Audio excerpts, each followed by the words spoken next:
Greetings, pet lovers. Bridget here with First Street Pets. Today I'm going to talk about some Christmas holiday safety tips for your pets.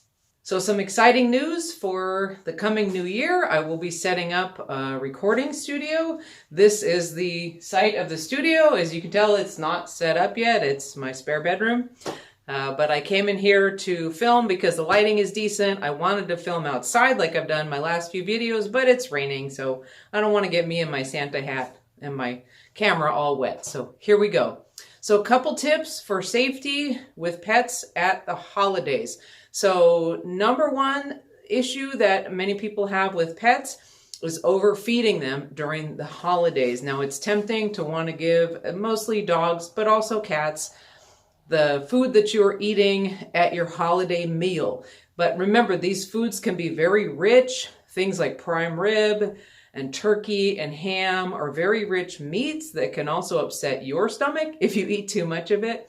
So if you're going to give your pet these treats, give a really small amount, just as a little treat. You can even take some of the juice and maybe just pour it over their regular food or mix it with some rice or something bland, so they can enjoy the taste, but not eat too much of the rich food that will make them sick. Another thing to watch out for is bones of chicken or turkey. The other day I was in a hurry. I ate some chicken wings for lunch and then I had to run out the door, so I just left the bowl on the kitchen table. I'm embarrassed to admit, because I figured I could clean it up later after I go home. Well, I came home, my cats had gotten to the bowl and the bones were all over the house. So I had to go around and pick them all up and put them in the trash before I let the dogs in, because then they would eat them. So don't do that. Don't be me. And watch out with chicken or turkey bones that the animals can chew on. They can splinter. They can cause injuries to their intestines. So those things are just best avoided.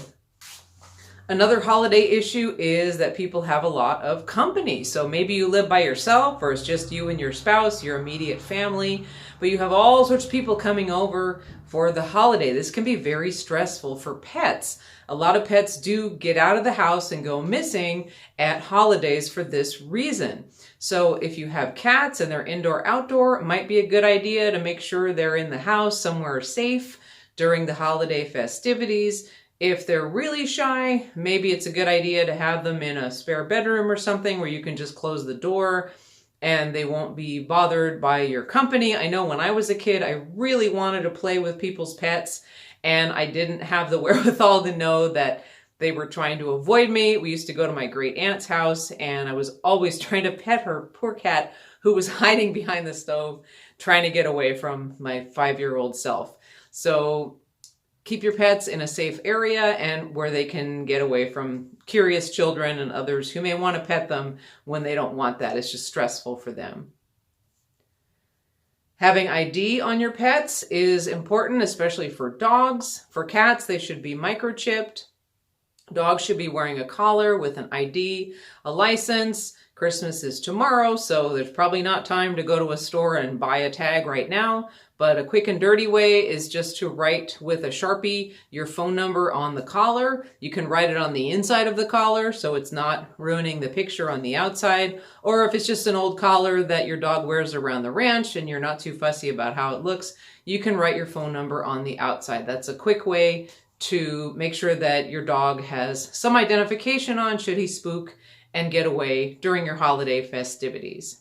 I will link my microchip videos in the description so you can check those out. If your pets are chipped, you'll want to make sure that they are registered. So if they get out, they get away from you over the weekend, you'll be sure to call the chip company on Monday and report them missing, and make sure that if they end up at any shelter or vet next week, that you have current contact info on file and that they can call you and get your pet back to you quickly. That's all for today. I'm off to celebrate with my family and I hope you are too. I wish you a wonderful and happy and healthy holiday season from First Street Pets.